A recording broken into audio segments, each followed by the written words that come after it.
My name is Mary Austin. I'm a long-term friend of Freddie's. For 33 years, Mary Austin kept Freddie Mercury's biggest secrets. She watched him date men while living in his mansion. She held his hand as he died from AIDS. She inherited his entire fortune worth millions. But there was one secret even darker. In 2024, after selling his home for $30 million, Mary finally spoke the truth. What she revealed about their relationship shocked the world. The truth about what really happened between them is finally coming out. Mary Georgina Austin was born on 6th of March 1951 in a small flat above a cobbler's shop on Fulham's North End Road. That same week, Britain's coal rations were cut again, and her family felt the struggle deeply. Her parents, Alfred and Rita, were both deaf, so their home was filled with fingerspelling instead of sound. Even their Bakelite alarm clock was one they could feel rather than hear. The rent was $2.10 a week, but it was often unpaid, forcing them to pawn blankets each winter just to afford a hundredweight of coal that lasted only about 3 evenings. By the time she was 7, Mary was already helping her parents with utility bills and even bartering leftover bread at market stalls for bruised fruit. Growing up in a silent household sharpened her attention. Teachers noticed she could lip-read 3 conversations at once, yet she spoke so softly that classmates had to lean in to hear her. That quiet pull would one day catch the attention of Freddie Mercury. By 1966, London was alive with color, but Mary, only 15, was earning $3 a week working at Biba's famous fashion store in Kensington. She spent her days pinning velvet mini-dresses onto mannequins bound for stars like Twiggy, while surviving on tea made with evaporated milk and shared cigarettes in the stockroom. Marianne Faithfull and Mick Jagger were among the customers she brushed past, tape measure in hand, pretending to be professional while secretly noticing that some dresses cost more than her father made in a month. But Biba was more than a job. She memorized Pantone colors, sketched window displays in a worn notebook, and practiced signing fashion terms to her parents at night. When the founder, Barbara Hulanicki, once praised her sense of color, Mary wrote in her diary that it was proof she could be more than just the deaf girl's daughter. That small moment kept her dreaming through the long hours, surrounded by clothes she could never afford. In January 1968, she enrolled in evening classes at Regent Street Polytechnic, determined to build a better future. The tuition was $6 per term, half of what she made in a year.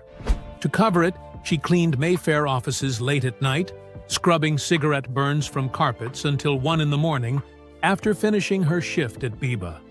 She managed only 5 of 18 classes before falling behind on payments. One night, she collapsed on the Piccadilly line, waking up at Cockfosters with bloodied knuckles from gripping her mop too tightly. She ended up in Charing Cross Hospital for exhaustion. With no refund policy, she had paid for lessons she never completed. Quietly, she tore up her registration slip and told herself she would learn from life instead. Years later, she would write down Freddie's lyrics by hand while he sang them, proving she had never needed those shorthand classes after all.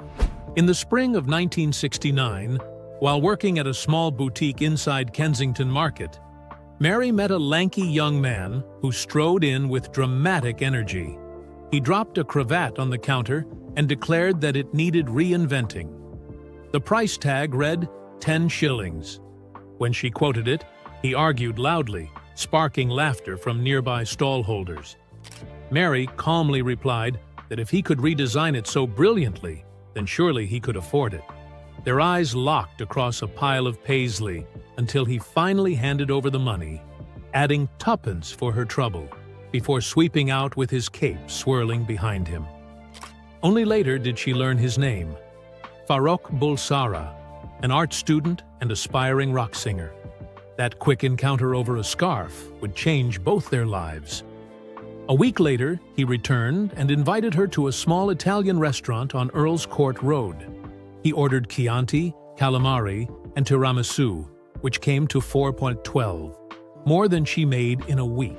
Over dinner, he sketched ideas for album covers on the paper tablecloth, explaining how he believed opera and rock could come together. Mary admitted she knew little about either, but was drawn to his certainty. When the bill came, he put on a playful show, digging through his pockets before producing a single $5 note, tipping the waiter with the change. At the bus stop, he told her that one day he would take her to restaurants without prices on the menu. Within 5 years, that promise came true when Queen's first gold record allowed them to share a flat on Holland Road. The place they rented at 26 Holland Road cost $10 a week and barely felt livable. The room had cracked walls, no heat, and a carpet chewed by mice.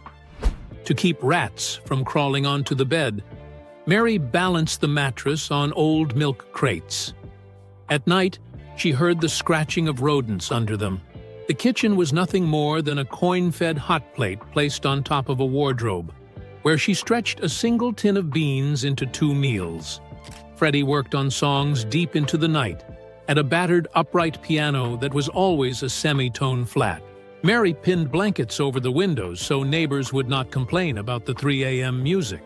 On Fridays, she quietly used $3 from her $9 BIBA wages to pay for Queen's rehearsal space, never telling the band she was the reason the lights stayed on. During the winter of 1972, frost formed on the inside of the windows, and she joked that the first notes of 7 Seas of Rye were played in visible breath. By 1971, the two of them had opened a small stall in Kensington Market called Bling, Bang, and Glitter. The rent was $2.50 a day. Mary bought second-hand 1930s gowns from Portobello Road, cut them apart, and turned them into bold tops inspired by Freddie's sketches. On their best Saturday, they made $38, more than Freddie earned in a month working at a grocery store. Mary even stitched Freddie's now iconic Harlequin jacket on a borrowed Singer sewing machine. One of her most ambitious pieces was a white satin cape with 96 silver eyelets, which cost them $4.72 to make, but was later insured for $12,000 during Queen's 1976 tour. Brian May later said the money from their stall helped him buy his first Vox AC30 amp, crediting Mary with making it possible for Queen to grow. When the band secured late-night recording time at Trident Studios, Mary was the only outsider invited. On 15th of December 1972, she sat beside the mixing desk, while Freddie layered vocals for Keep Yourself Alive, holding her breath so the microphones would not catch any sound. She kept careful notes of tape counter numbers each time he made a mistake, becoming the unpaid log keeper of the session. At one point, Freddie asked if his vocals sounded grand or ghastly. Mary assured him they were grand, giving him the confidence he needed. Producer John Anthony later said her calm presence did more for Freddie's nerves than any studio trick could. She carried the acetate home at dawn, wrapped carefully in her only wool coat. Mary also handled the band's money when there was hardly any. She kept their ledger in a small cash book, showing weekly expenses of $22 against an income of only $11. She convinced a music shop on Tottenham Court Road to lease them a PA system for 60 pence a day, payable after gigs. Many nights they ate only because Mary brought day-old Chelsea buns discarded from Biba's cafe. In July 1973, the band's van broke down on the way to Torquay. Mary pawned her grandmother's locket for $15 to cover repairs, finally retrieving it months later when Queen received their first record advance. By the end of that year, she managed to save $47,000 in a joint account for the band at National Westminster Bank in Kensington. At Christmas in 1973, Freddie proposed with a modest 9-carat gold ring he bought for $12 at a pawnbroker. After a concert at Hammersmith Odeon, he led her onto the empty stage, knelt, and asked if she would be his wife once Queen's success could support them. She agreed, but insisted they wait until the band earned a gold record. When Freddie bought Garden Lodge for $500,000 in early 1977, Mary thought the Georgian villa would be their forever home. Yet within months, the 28-room house felt less like theirs and more like a private stage. Freddie filled it with treasures: an 18th-century Chippendale dining suite, a pair of Louis XVI gilt mirrors he bought at Christie's for $9,800, and a wall-sized Andy Warhol print. Weekend deliveries of antique statues arrived so often that the local movers nicknamed the house Versailles West. Mary later admitted she sometimes hid in the attic flat she had once called a bedsit because she no longer recognized the rooms downstairs. By late 1978, Freddie's growing circle of artists, club owners, and Japanese dealers treated Garden Lodge like an after-hours salon. Mary, who had once chosen simple cream curtains for the windows, now felt like a guest who had forgotten the password. Only a few years earlier, in 1975, Mary had shopped on Kings Road for second-hand Biba jackets that cost $3 each. 2 years later, she was sitting front row at Zandra Rhodes's spring show in a $480 O.C. Clark gown. The sudden change in her wardrobe showed the power of rock star money, but not her comfort. She confessed to a friend that she felt like a cardboard cutout in couture. At the A Star is Born premiere in Leicester Square on 14th of January 1977, photographers shouted Freddie's name while Mary stood half a step behind, dressed in emerald satin and Cartier earrings, clutching a bag she had borrowed from Queen's stylist. Backstage at the Forum in Inglewood that December, roadies teased her about her $300 Manolo heels sinking into cables. She laughed, but in her diary she wrote, "Everyone else is wearing the costume. I feel like I am the costume." The glitter made her visible, but it also reminded her how far she had drifted from the shy shop girl who once patched up Freddie's jeans. Mary had what every fan dreamed of: a pass that gave her access everywhere. She saw Freddie test Somebody to Love at Hyde Park on 18th September 1976, tape a silver star to his chest for Earl's Court on 7th June 1977, and perfect the mic stand twirl that would define Live Aid 8 years later. From the wings, she noticed more private moments too, like after the encore in Houston on 11th December 1977, when Freddie skipped their usual champagne and instead left with a group of club regulars. On the Japan tour the next spring, she realized that post-show invitations now listed only one guest, Mr. Mercury, and a +1. When she asked if she should book her own flight home, Freddie kissed her forehead and said, "Book 2 seats. I might join you, darling." She took the hint and flew alone. The cheers of 20,000 fans could not hide the silence between two people who had once shared a single takeaway pizza in a tiny bedsit. Freddie's love for art grew into an obsession during 1977 and 1978. He spent $72,000 on Edo period lacquer, $14,500 on a Meiji cloisonné charger, and $5,000 a week at Hayashi Kimono in Ginza. Sotheby's later found 17 separate auction catalogs in Garden Lodge, each marked in Freddie's neat handwriting with phrases like "must have" or "show Mary." He often asked her opinion on prints, but would then outbid himself moments later. Mary admitted the pieces were beautiful, yet the constant flow felt overwhelming. She once said his inner sanctuary seemed more like a museum with no closing hours. The turning point came when a 1.8-meter bronze of the thunder god Raijin was lowered into the garden at 3 a.m. Freddie's latest indulgence, costing $11,200. Standing in the drizzle as the statue swung over the roses, Mary thought, "He's building a world I don't have the map for." One March night in 1976, Garden Lodge fell unusually silent. Just after midnight, Freddie paced between the Japanese screen and the bay window before saying the 4 words that would change Mary's life: "I think I'm bisexual." He was 29, Queen had just topped the U.S. charts with Bohemian Rhapsody, and months of touring had forced him to face questions he could no longer hide. Mary, who was 25, remembered in a 2013 interview that they talked until dawn. Freddie admitted crushes on male roadies during the American tour in 1975 and confessed his fear of the tabloids. Mary had noticed a postcard from a Munich club tucked into his jacket weeks earlier, but had dismissed it. The confession ended any illusion of a traditional future. That night, the green drawing room turned into neutral ground, where they began reshaping their bond in real time. Most partners in 1970s London might have reacted with anger, but Mary simply said, "I think you're gay, and that's all right." She later explained that she felt a duty to keep him emotionally alive by accepting him when he feared rejection. Instead of leaving, she opened a bottle of champagne left from a party and even suggested practical steps.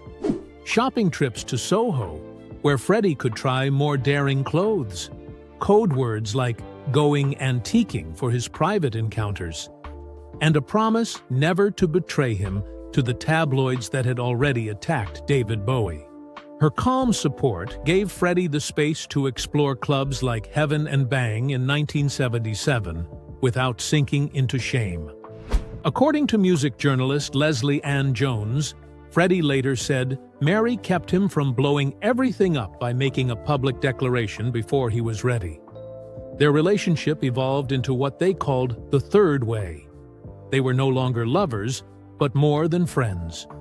Freddie, who trusted almost no one, slipped lyrics under her door for feedback. She was the first to comment on Somebody to Love, suggesting the bridge was too long. While Queen toured, Freddie called her each night, paying reverse charges to share his fears about journalists digging into rumors from San Francisco. Mary would sit on his side of the bed with the phone, calmly easing his panic from across the ocean. By 1978, he told a Swiss interviewer that Mary was his household of trust, even though they had stopped being intimate almost a year earlier. Friends could not understand the arrangement, but it lasted longer than most marriages. Mary never moved out. They agreed on separate bedrooms, Freddie in the emerald green master suite, Mary in the lilac guest room, and a weekly Wednesday dinner where no topic was off-limits except Queen's finances. She managed the house while he toured, sorting fan mail, caring for his Japanese prince, and paying the bills. Freddie visited clubs late at night, and Mary waited up with tea to hear how it went. Brian May later said Freddie trusted Mary with the one thing that could have ruined him in that tabloid era: his secret life. Their home became both a sanctuary and a launchpad for his self-discovery. Mary's diary reveals that their last physical intimacy happened on 12 October 1977. After Queen finished recording News of the World, Freddie, thrilled with his vocals on Get Down, Make Love, invited her to celebrate. They kissed and spent the night together. At dawn, Mary felt it was a farewell to that closeness. She never spoke of it publicly until a private BBC interview in 1996, saying she would carry that dawn in silence. Their romantic chapter closed, but the bond remained unbreakable. In early 1985, only weeks after Queen's historic Live Aid performance, Mary Austin began noticing worrying changes in Freddie Mercury. He was losing weight, even though he was still rehearsing constantly, and bluish spots sometimes appeared on his arms. Doctors had begun linking such marks to Kaposi's sarcoma, one of the first signs of AIDS. Concerned, Mary went to London's Gay's The Word bookshop on March 4, 1985, and picked up every pamphlet she could find about what the press was calling the gay cancer. That same night, she wrote in her diary, "Freddie losing flesh on collarbones. Must research." The news around her only made the fear worse. By the end of that year, the UK had reported 2,348 AIDS cases and 1,320 deaths, more than half of those diagnosed. There was no effective treatment yet, so Mary knew that spotting symptoms early might be Freddie's only chance. she began keeping her own secret file at Garden Lodge, hidden away in a locked drawer. At the time, even whispering the word AIDS could ruin a person's career or friendships. During 1986 and 1987, Mary arranged medical visits in complete secrecy. She booked Harley Street appointments under the name Frederick Bulsara Mack and used her own phone number so no one could connect them. On February 22, 1987, she drove Freddie to Brompton Hospital at 5:45 a.m., choosing that time so staff would be changing shifts and less likely to notice him.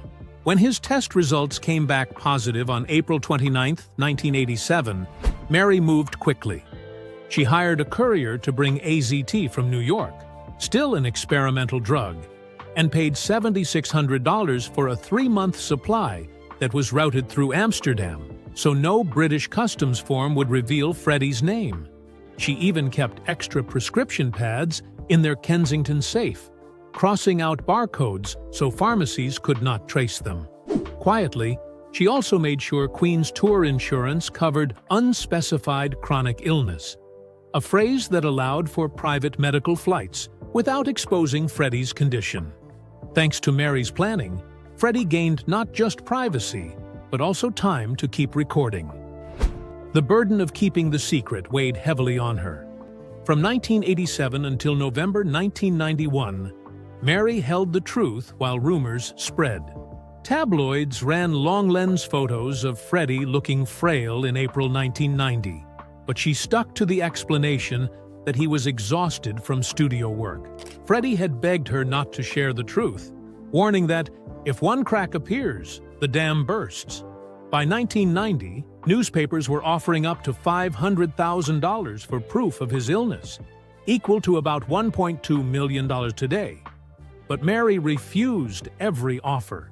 She later described the pressure as feeling like she was guarding a nuclear core. Even the sound of a ringing phone could send her heart racing, afraid it might be a clinic calling by mistake. The stress took a toll. She lost 9 kilograms in 18 months and once stayed awake 72 hours straight before collapsing beside Freddie's bed. Still, she stayed silent until Freddie released his own statement on November 23, 1991. Despite his failing health, Freddie kept recording. From January to May 1991, Mary arranged evening sessions at Metropolis Studios so his daytime IV treatments wouldn't interfere. She used a kitchen timer to keep his takes to 25 minutes, since his lung capacity had dropped to 60%. On April 13, 1991, when he recorded the haunting lines of "The Show Must Go On," Mary stood outside the booth, holding a glass of vodka mixed with fresh orange juice to help his throat. She also convinced producer David Richards to prepare mixes Freddie could approve from bed using a DAT Walkman. Thanks to her efforts, Freddie completed 18 vocal tracks that later appeared on the album Made in Heaven. Brian May later said the achievement was only possible because of Mary's careful scheduling. By October 1991, Freddie's T-cell count had dropped below 50, meaning full-blown AIDS. On October 20th, Mary moved into Garden Lodge permanently, turning the master suite into a private hospice. She managed a rotation of 5 carers, 2 nurses, and Jim Hutton, keeping close contact with Dr. Gordon Atkinson about his morphine doses. On November 10th, Freddie lost sight in his right eye, and Mary ordered blackout curtains so he would not be woken by the winter sun. She placed a bell on his bedside table so he could call for her whenever he needed medication, ice chips, or even help turning the pages of an art book. On November 22nd, she stood behind Jim Beach as Freddie dictated his final statement, then delivered it to Peter Freestone to be sent worldwide. On November 24, 1991, at 6:48 p.m., Freddie died of bronchial pneumonia. Mary carried out his last wishes immediately, placing his cats beside him and playing Queen's Barcelona on a Sony CF580 boombox. 3 days later, she oversaw his private Zoroastrian funeral at Kensal Green Crematorium, costing $3,500 and attended by 35 people. Only Mary knows where his ashes were scattered, a promise she has kept since 1985.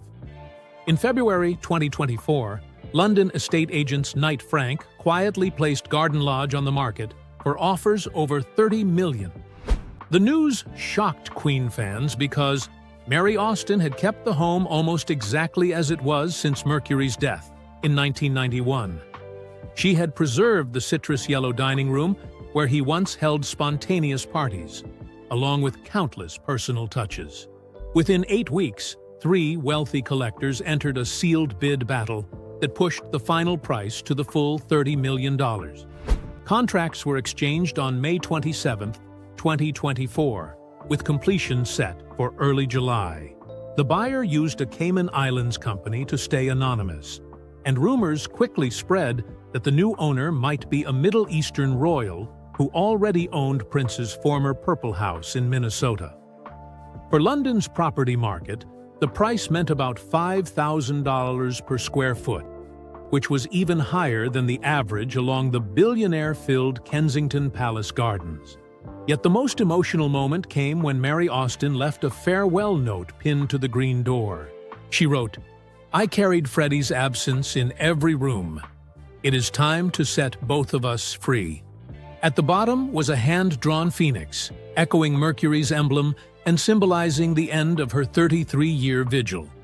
Only a few months earlier, in September 2023, Sotheby's had auctioned 1,400 items from Garden Lodge in 6 marathon sessions.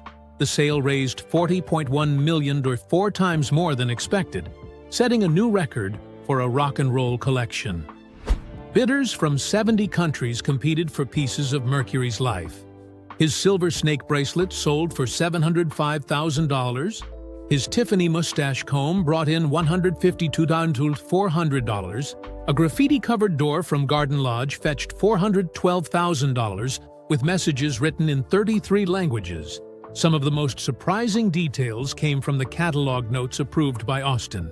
One early draft of Bohemian Rhapsody showed its original working title had been Mongolian Rhapsody. In the margins was a small sketch of Jimi Hendrix.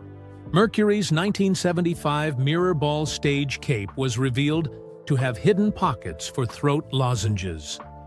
Austin kept only 7 items for herself, including a jade antique Mercury had bought during their last trip to Kyoto.